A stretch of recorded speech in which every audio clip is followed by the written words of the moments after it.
irmãos. É um prazer muito grande estar aqui mais uma vez nesta casa, que tanto já me serviu e continua me servindo, que tanto me ensinou e continua me ensinando, e que agora abre novas oportunidades para o aprendizado. Nós sempre temos o que aprender, independente do tamanho da estrada que nós tenhamos percorrido. E eu, cada dia mais, consigo sentir que aqui nessa casa eu tenho cada vez mais o que aprender. E aproveitando essa oportunidade que é dada por Deus, é dada pelos espíritos superiores e pelos amigos queridos dessa casa, eu convido a todos para que a gente faça algumas reflexões importantes acerca das leis morais e especificamente sobre a lei do trabalho. As leis morais, para quem não está acompanhando o ciclo de palestra durante esses últimos dias, ela tem, o Livro dos Espíritos nos traz em sua terceira parte, são leis naturais que emanam de Deus, que nós devemos seguir. Essas leis, elas são constantes e imutáveis, e que nós devemos seguir com o objetivo de nos melhorar enquanto seres humanos, enquanto espíritos, que ela toque a nossa consciência. Então, são reflexões que nós devemos fazer diariamente. São reflexões que os espíritos superiores nos trazem. Nem sempre é fácil, mas nós estamos aqui justamente para isso. Para tentar, para cair, para levantar e para seguir adiante. Então, eu vou voltar essa reflexão para a lei do trabalho, que aparentemente, assim, enquanto eu fazia o estudo, são coisas até, se nós pararmos para pensar, os ensinamentos que vêm do alto, eles são ou deveriam ser naturais. Muitas vezes a gente se pega lendo, estudando e vê que realmente o trabalho, ele tem uma natureza divina. Mas na prática, no nosso dia a dia, diante das nossas dificuldades e fraquezas, nós não o encaramos assim. Basta que a gente analise que muitos de nós, muitas vezes, ou até temos inconscientemente incutidos em nós, o trabalho como punição. Se a gente puxar um pouco da história de toda a humanidade, se a gente começar, por exemplo, pela narrativa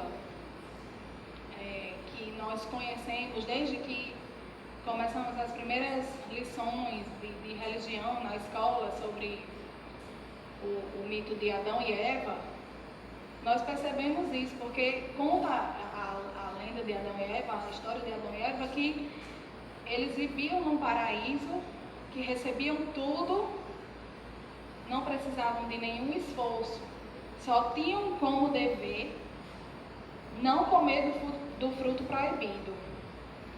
E a única coisa que lhes era negada, eles desobedeceram e comeram.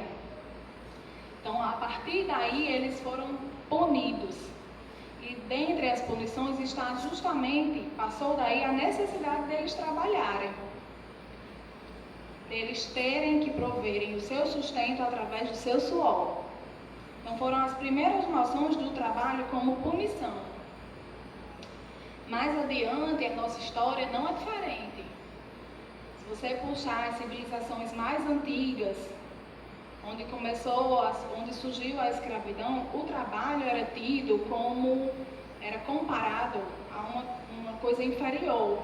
Aqueles que trabalhavam na época do Império Romano, na Grécia, eles eram considerados inferiores socialmente.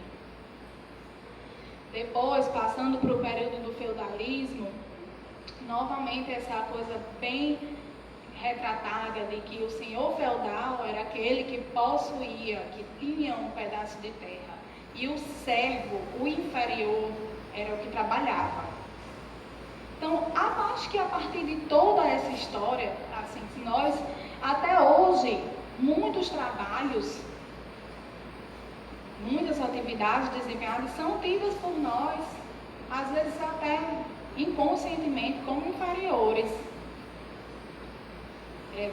Paralelos, comparações de profissões, nós ainda temos isso um pouco irragados em nós, de que o trabalho haveria algum tipo de inferioridade nisso. Talvez nós não tenhamos tanta, né, consciência disso, é uma coisa que veio de muito tempo, e que para a gente perceber o tamanho desse equívoco, a gente tem que realmente parar e refletir. E o que é o trabalho? O que o trabalho deve ser na vida de todos nós? Primeiro, eu tenho que dizer que os Espíritos, eles sempre nos esclarecem. Se a gente tivesse que usar uma palavra para definir o trabalho, essa palavra, em resumo, seria progresso. Progresso não só no sentido material, mas progresso espiritual, progresso moral. Então, que nós, durante toda essa nossa conversa, essa nossa reflexão, a gente não perca de vista que o objetivo da nossa vida tem que ser de progredir, de evoluir. E o trabalho é uma ferramenta divina que Deus nos ofereceu para que a gente consiga alcançar esse objetivo. Então, para que a gente comece o Livro dos Espíritos, eu vou pedir licença para ler a questão 674, quando Kardec foi fazer essa compilação de tudo isso, fez as perguntas aos espíritos superiores. Na questão 674, ele perguntou: a necessidade do trabalho é lei da natureza? E os espíritos responderam: o trabalho é lei da natureza, por isso mesmo que constitui uma necessidade. A 675, a questão seguinte, Kardec perguntou: por trabalho só se devem entender as ocupações materiais? E eles responderam: não, o espírito trabalha assim como o corpo. Toda ocupação útil é trabalho. Por que o trabalho? Na questão seguinte, 676. Por que o trabalho se impõe ao homem? Por ser uma consequência da sua natureza corpórea. É expiação e, ao mesmo tempo, é um meio de aperfeiçoamento da sua inteligência. Sem o trabalho, o homem permaneceria sempre na infância quanto à inteligência. Por isso é que seu alimento, sua segurança e seu bem-estar dependem do seu trabalho e da sua atividade. A partir daí, nós conseguimos perceber que o trabalho é uma bênção de Deus, é da nossa natureza, não só como ser humano. Porque o trabalho, ele reconforta, o ignorante ele aprende, o doente ele melhora. Nós temos que perceber que o quanto basta que a gente adoeça, quanto é deprimente às vezes ficar em casa sem fazer nada, sem poder ser útil de alguma forma. Mas muitas vezes nós só damos o devido valor quando nós nos vemos impossibilitados de trabalhar, de ser útil. Então, o trabalho ele tem 3 aspectos importantes, né? Nós não podemos vê-lo só de um enfoque. Todos têm sua importância: trabalho material, trabalho espiritual, trabalho moral. O trabalho material ele é extremamente importante, porque nós precisamos dele, não só para comer, para vestir, para nos sustentar, mas para sustentar nossa família, para contribuir com a sociedade em que vivemos. O trabalho material é de muita importância, mas nós não podemos nos limitar a ele. Temos o trabalho espiritual. Nós precisamos estar sempre nessa sintonia com o alto. Precisamos ser útil àqueles que estão mais necessitados, precisamos dessa espiritualidade, nem sempre de uma religião.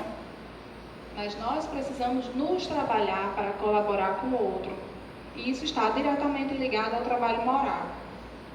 O trabalho moral é aquele no qual a gente se esforça para nos elevar, para elevar as nossas qualidades e para, vamos dizer, destacar que nós já temos. Então, nós temos que dar a devida importância a esses 3 aspectos do trabalho.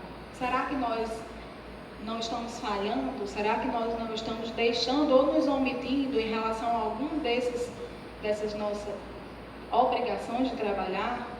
Obrigações, entre aspas. Então, o trabalho que é chamado trabalho remunerado, ele é muito importante, mas o trabalho abnegação da mesma forma. E no trabalho abnegação nós não recebemos nenhuma contraprestação pecuniária. Mas nós não podemos dizer que nós não recebemos nada, porque tudo aquilo que nós doamos, nós recebemos.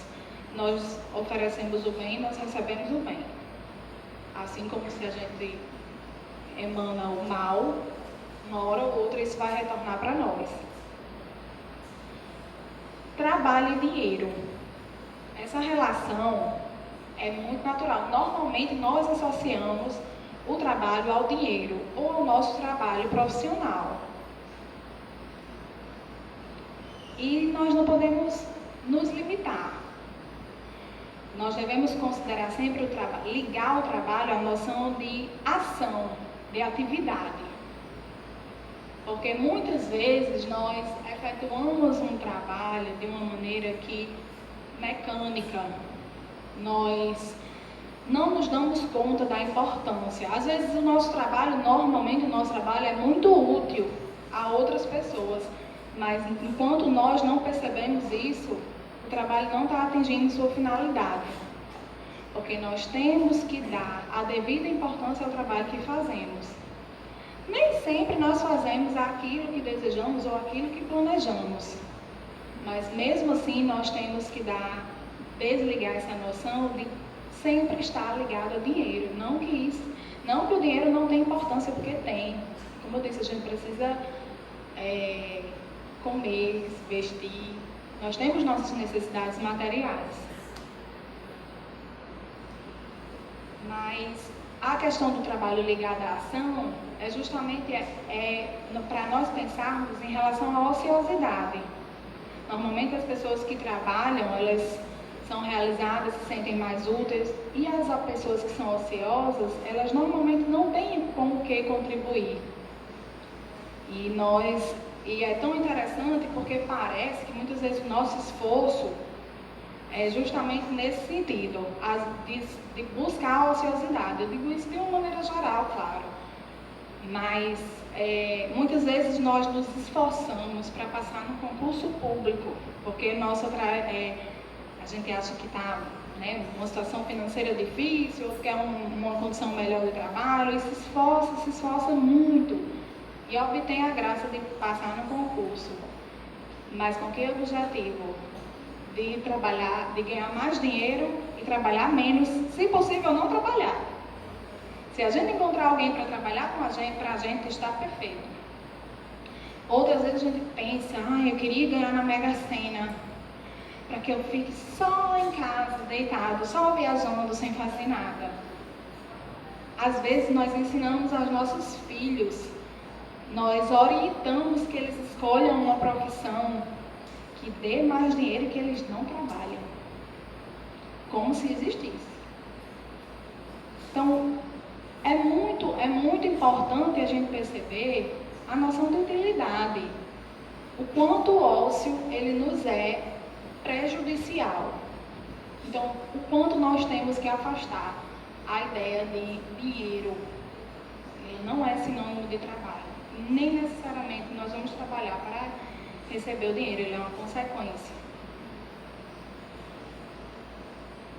Para isso, e com relação a dinheiro e a tempo e a ociosidade, eu estava lendo um dos livros que eu estava estudando de Sérgio Luiz, é um psiquiatra espírita, e ele faz uma brincadeira: quando você precisar de um serviço muito importante, contrate uma pessoa muito ocupada. Porque normalmente as pessoas com muito tempo livre, elas não sabem aproveitar muito bem o seu tempo, elas lidam mal com essa questão do tempo e elas acabam sem tempo para cumprir aquela obrigação. As pessoas muito ocupadas normalmente têm uma habilidade de fazer justamente o contrário, elas encontram tempo para fazer as coisas. Então, aí ele brinca, faz essa alusão de que nós devemos contratar pessoas ocupadas, que as ociosas, normalmente elas têm algum problema com relação a tempo. E tempo é prioridade. A gente pode ver isso claramente na nossa vida. Quando a gente quer realizar uma atividade, a gente pode não ter tempo, mas a gente consegue. Mas quando a gente não quer, aparece muita dificuldade. Poxa, eu queria frequentar a casa espírita, estou tão precisada, porque eu estou me sentindo muito carregada. Deveria ir à missa, eu nunca mais fui à missa. Mas eu estou tão sem tempo. E quando a gente quer, a gente vai dar um jeito e vai na missa, e vai na casa espírita, e vai em qualquer lugar que nos dê prazer. Tempo é sempre prioridade, sempre vamos ter tempo para aquilo que é útil, para aquilo que a gente precisa. Questão realmente de escolha. Outro aspecto porque o trabalho, eu estava vendo, ele envolve muitas vertentes que nós temos sempre que refletir. Para que a gente tenha a exata noção da importância do trabalho, basta que a gente observe que nada está parado no universo. Um objeto, um móvel que nós achamos que está parado, existem milhares de átomos em movimento. A natureza, basta que a gente observe, ela toda funciona de forma sincronizada para que as coisas aconteçam e não existe nada parado. A água parada traz doença. A cabeça parada faz com que a gente adoeça. Uma economia parada enfraquece o Estado. Então, se nós percebermos, tudo aquilo que não está em movimento, que não está em atividade, tem algum problema. Então, é importante que a gente se policie nesse sentido.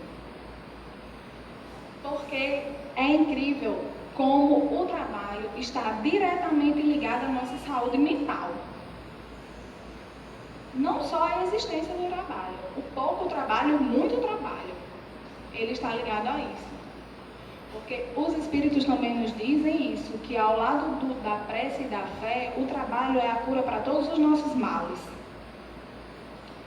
E aqui, nessa pesquisa, ele diz que um dos principais sintomas ou sinais de que uma pessoa está com um problema psíquico é justamente a inatividade.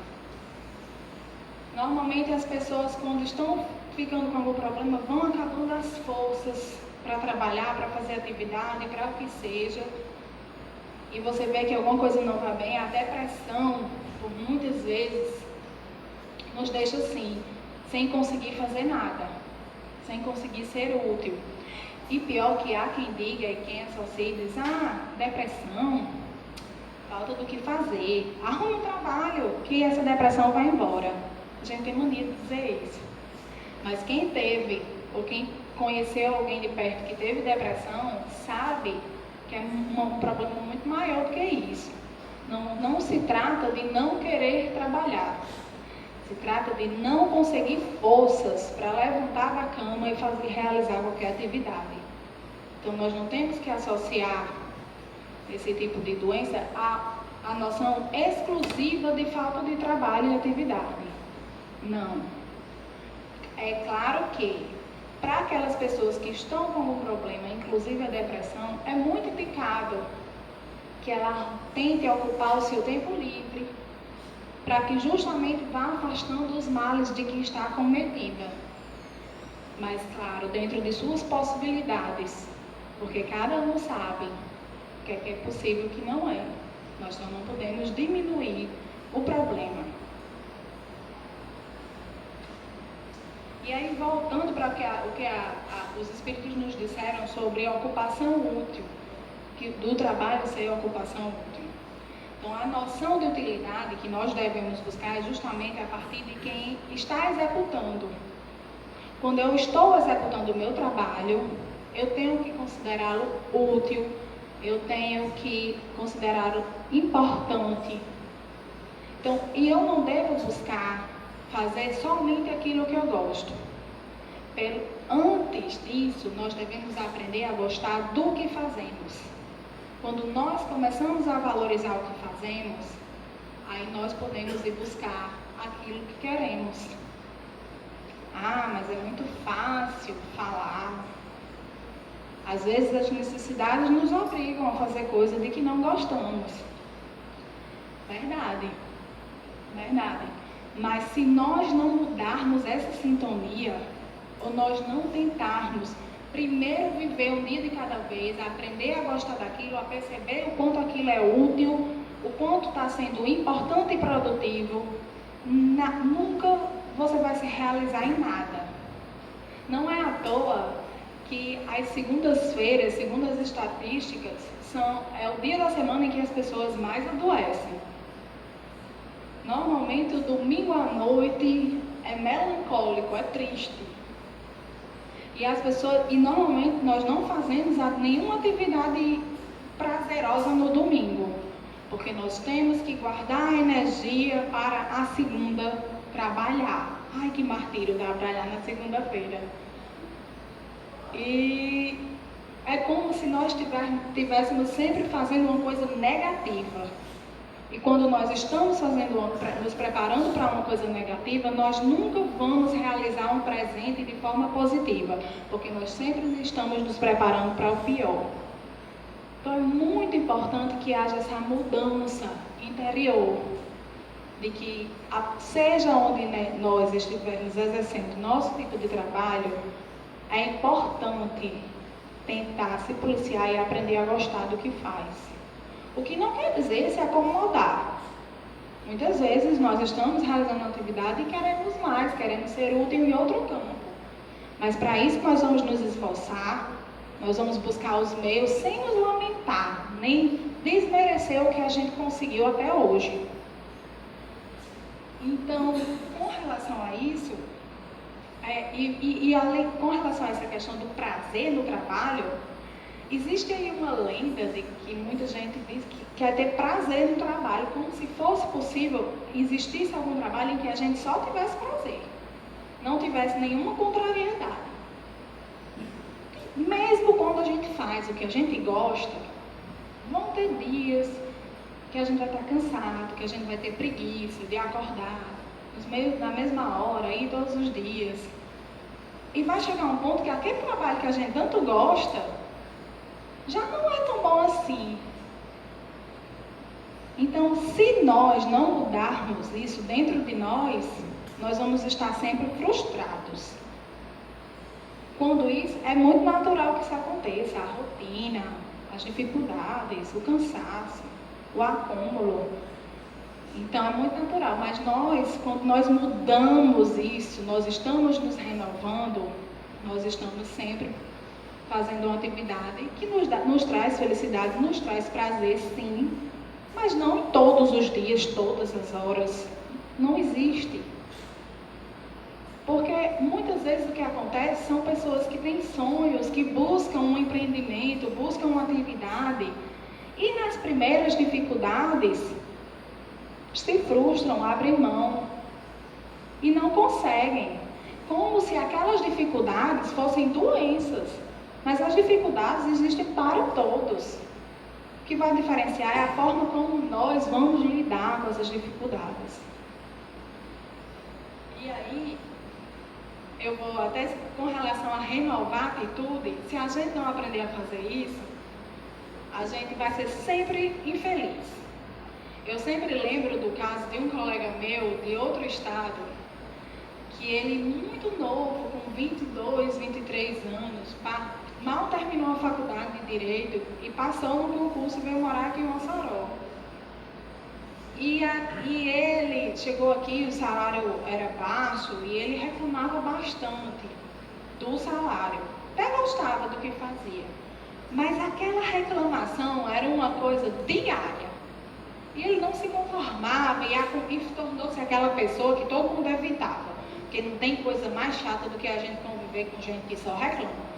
E ele reclamava, meu salário é muito ruim, solteiro, sem filhos, sem tantos gastos, morando do lado de casa, no estado do lado, todos os fins de semana estava com a família, mas reclamava. E aí nós dizíamos a eles, nós estude, faça outra coisa, não se lamente, vá buscar outra coisa que lhe satisfaça, que lhe preencha.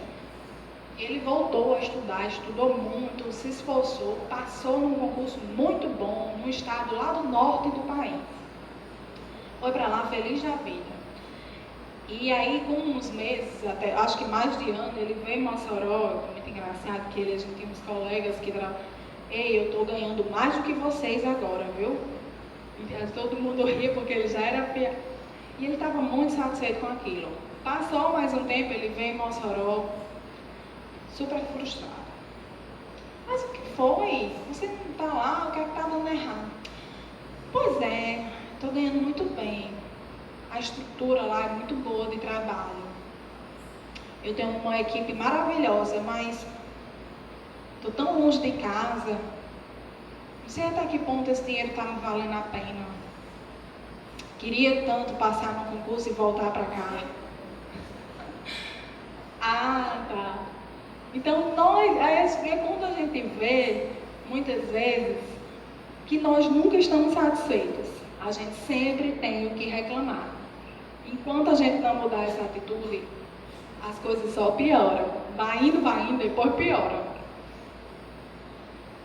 E aí, a questão 677 do Livro dos Espíritos nos fala sobre a finalidade do trabalho para o ser humano. Questão 677. Kardec perguntou: por que prover a natureza por si mesma a todas as necessidades dos animais? E os espíritos responderam: tudo em a natureza trabalha. Como tu, trabalham os animais, mas o trabalho deles, de acordo com a inteligência de que dispõem, se limita a cuidarem da própria conservação.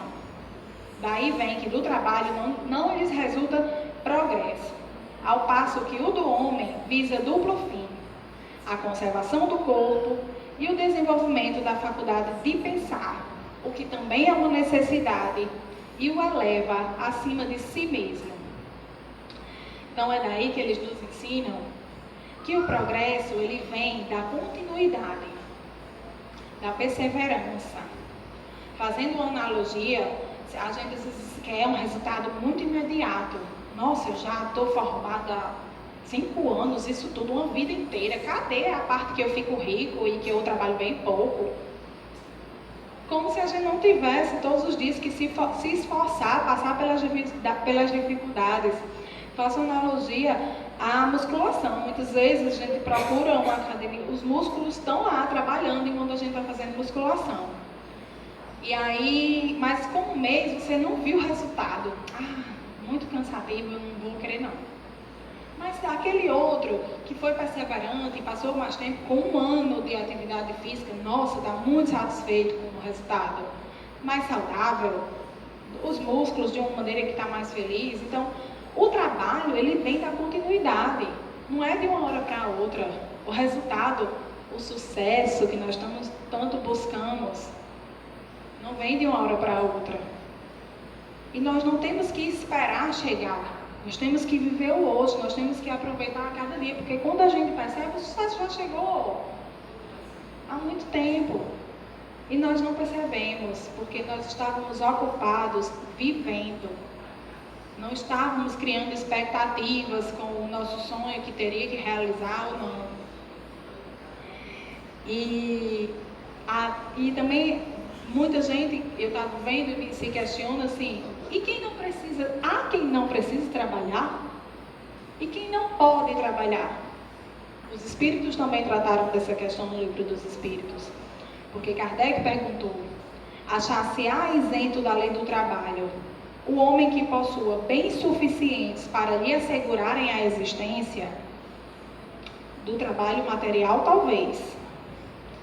Não, porém, da obrigação de tornar-se útil, conforme os meios de que disponha, nem de aperfeiçoar a sua inteligência ou a dos outros, o que também é trabalho.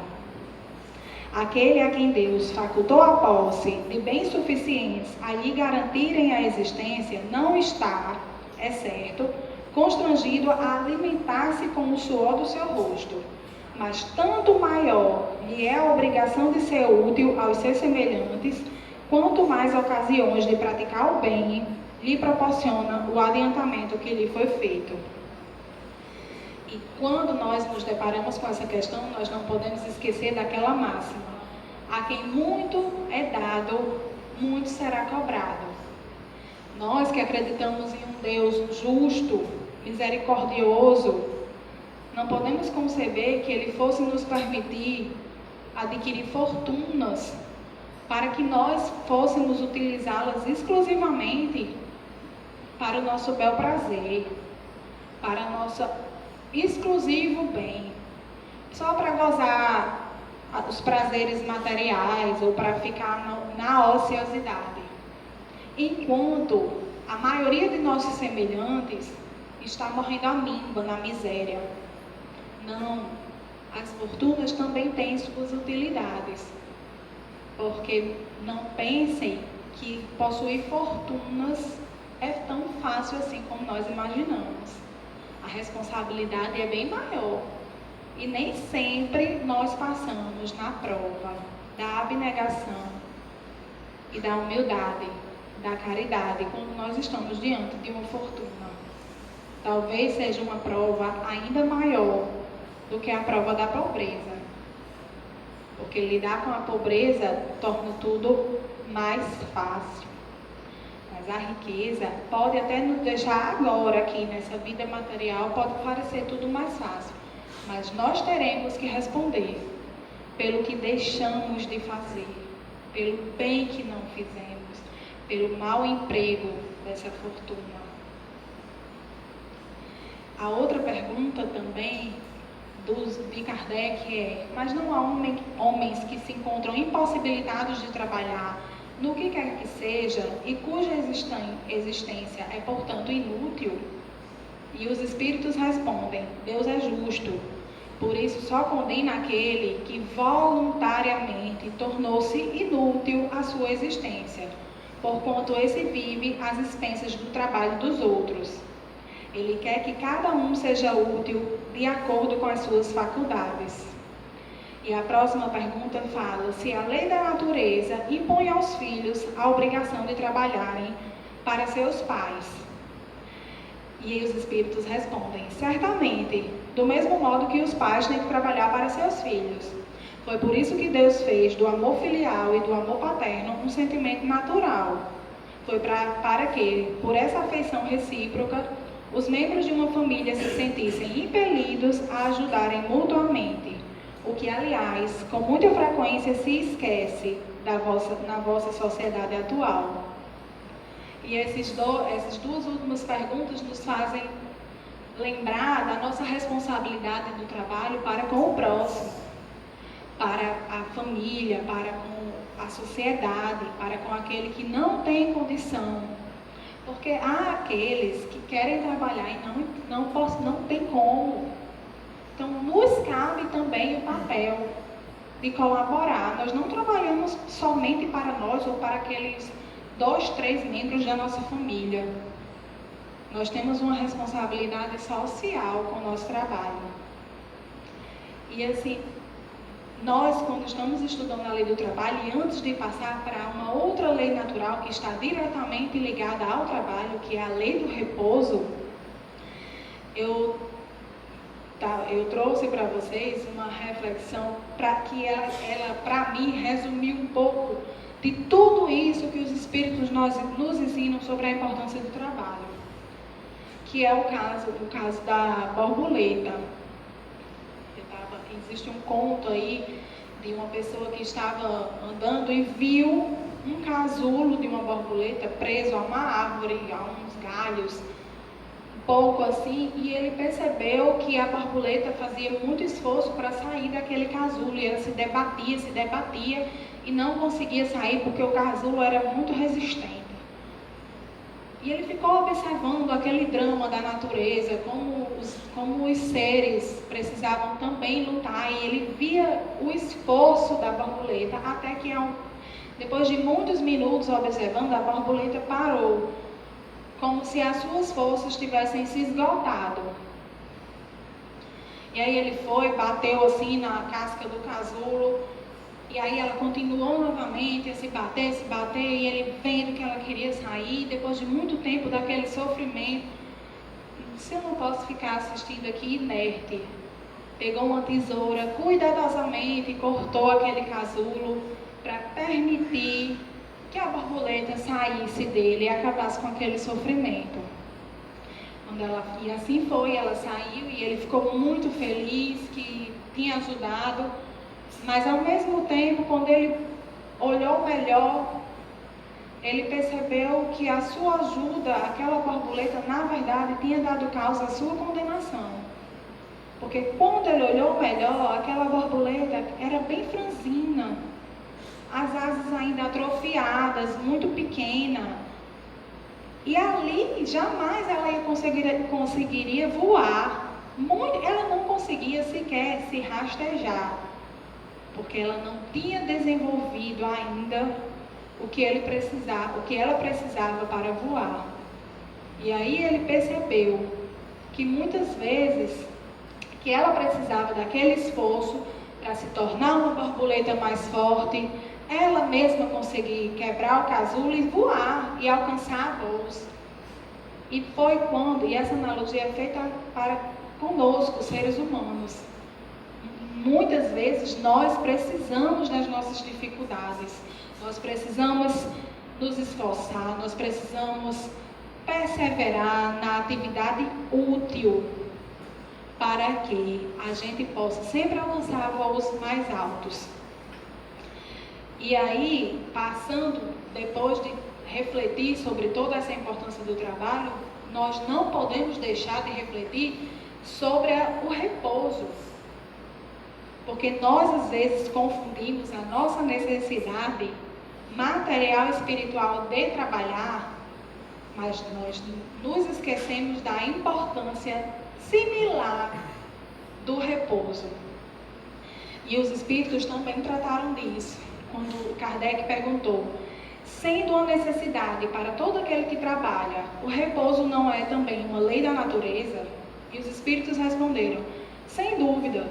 O repouso serve para a reparação das forças do corpo e também é necessário para dar um pouco mais de liberdade à inteligência, a fim de que se eleve acima da matéria. Qual é o limite do trabalho? Que é o ponto X dos nossos questionamentos. E os espíritos responderam: o das forças. Em suma, a esse respeito, Deus deixa inteiramente livre o homem. Tem o homem o direito de repousar na velhice? Sim, que a nada é obrigado, senão de acordo com as suas forças. Mas o que há de fazer o velho, que precisa trabalhar para viver e não pode? O forte deve trabalhar para o fraco. Não tendo este família, a sociedade deve fazer as vezes desta. É a lei da caridade. Então, nós podemos perceber com essas reflexões que nós sempre devemos buscar o equilíbrio. Vamos evitar temperamento ou comportamentos extremistas, como da ociosidade extrema ou do trabalho excessivo. Nenhum deles está de acordo com a lei de Deus, a lei do equilíbrio, a lei da natureza. Então, é preciso saber parar. Nossa, e como tem gente que não sabe parar.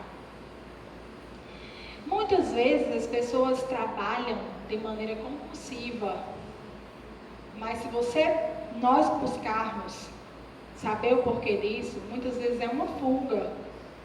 Nós podemos associar uma excessiva ambição, e a ambição não é condenável, não, nós precisamos de ambição, mas tudo aquilo em excesso nos faz mal. Ou mesmo uma fuga. Às vezes nós estamos nos escondendo no trabalho para evitar lidar com situações que nós não queremos enfrentar, mas que elas existem e que não vão sair dali. Então, o trabalho sem repouso acaba sendo um vício. Na sociedade atual, até foi criado um termo em inglês, workaholic, para aquelas pessoas viciadas em trabalho.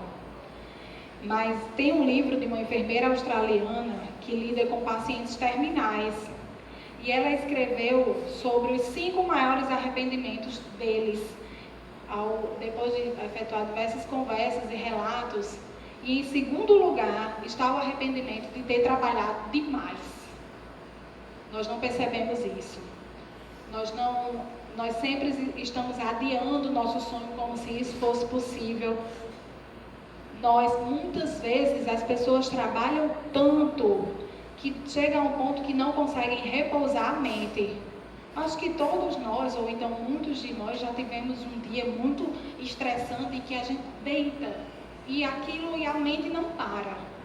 Existem pessoas que vivem aquilo todos os dias, que aí já é uma enfermidade, e o recomendado é que se procure um médico, justamente para que a pessoa consiga repousar, dormir.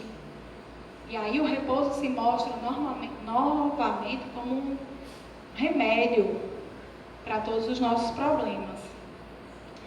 Também não podemos esquecer da nossa responsabilidade com o trabalho dos nossos irmãos.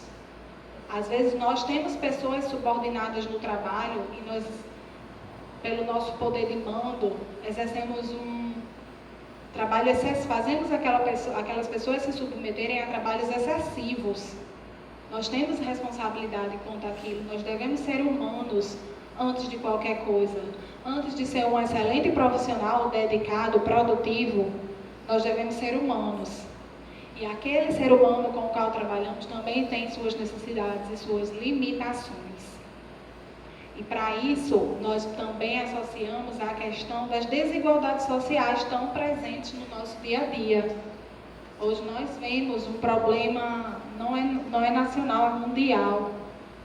Mas e a ciência econômica está aí para buscar o equilíbrio entre a produção e o consumo. Mas nós nunca vamos obter um resultado satisfatório porque não é levado em consideração um fator muito importante, que é a nossa educação. Mas não a nossa educação intelectual, a nossa educação moral. De sempre pensar e se colocar no lugar do outro, inclusive, principalmente no nosso ambiente de trabalho. Então, em resumo, nós temos que abstrair de toda essa reflexão que o trabalho e o repouso são essenciais para a nossa vida. E que o lazer, ele não é a falta de atividade. Pelo contrário, muitas vezes a gente associa repousar a ficar inerte. E muita gente não consegue ficar parado ou não consegue descansar. Às vezes o lazer ou o repouso é uma mudança de atividade. Você passou o dia trabalhando num trabalho essencialmente mental. Aí às vezes você chega em casa cansado, ao invés de mudar, fazer uma atividade física, meditar, fazer uma prece, você vai para o computador, você vai para a televisão. E ali você não repousa. Então o lazer é super indicado. Utilizar a arte, a música para relaxar. Às vezes as melhores ideias vêm justamente do momento em que a gente está relaxando. Então nós temos que ter isso em mente. É claro que Deus sempre nos ampara, mas nós temos que fazer a nossa parte. Não adianta só pedir, Deus me ajude, Deus me dê um trabalho bom, me dê um trabalho leve, estou cansado, estou trabalhando demais. Às vezes a gente só pede. Esforço que é bom a gente não quer. A gente olha a vida do outro, acha que fulano está bem, mas a gente não sabe o que fulano passou para chegar ali onde ele está hoje. Não sabe o quanto ele valoriza o que ele tem comparado ao que ele teve, para que futuramente ele tenha ainda mais, não só no sentido material. E para finalizar, a doutrina também nos traz uma narrativa de um sábio que passeava com seus discípulos e eles vinham no caminho de uma estrada cheia de buracos e viram um carro atolado e uma pessoa lá muito desesperada, orando, pedindo a Deus que ajudasse, que ele não sabia como ia sair dali e tirar aquele carro dele completamente dentro de um buraco. E todos se compadeceram com aquela pessoa que orava e ficaram penalizados, mas foram adiante. Lá na frente, outra pessoa passando por essa mesma situação, mas praguejava, reclamava, se revoltava, mas estava lá dentro do buraco, se esforçando e tentando tirar o carro, porque ele via se ele não tentasse, o carro não ia sair daí não. E aí o sábio propôs aos discípulos que fossem todos lá ajudar aquela pessoa. E eles foram, tiraram o carro do buraco, e depois dos agradecimentos a pessoa foi embora feliz. E os discípulos questionaram, mas mestre, aquela pessoa que estava tão compadecida, tão piedosa, orando a Deus, nós não ajudamos. Essa outra reclamando, revoltada, nós ajudamos. Por quê? Porque aquela primeira, o mestre disse, estava se limitando a pedir a Deus, como se ele não tivesse que fazer nada para sair daquela situação difícil. O segundo estava revoltado, mas por pura ignorância. Mas ao mesmo tempo ele lutava contra aquela dificuldade. E isso é o mérito que nos cabe. Nós muitas vezes agimos como o primeiro viajante. Nós temos que aprender que Deus nos ampara, Deus estará sempre conosco, mas isso não nos tira a obrigação de fazer a nossa parte. Porque, como nós sempre escutamos, nada cai do céu, não existe milagre, existe sim. Toda grande obra tem por trás muito esforço, muito suor e muito trabalho. Nós temos sempre que ter isso em mente. E para finalizar, um escritor britânico, acho que ele resume bem o papel do trabalho na nossa vida, pelo menos o que ele deve ter. Ele diz que a maior recompensa pelo nosso trabalho não é o que nos pagam por ele, mas aquilo em que ele nos transforma. Que Jesus esteja sempre conosco, nos mostrando o caminho a seguir e nos dando força para perseverar. Boas reflexões a todos.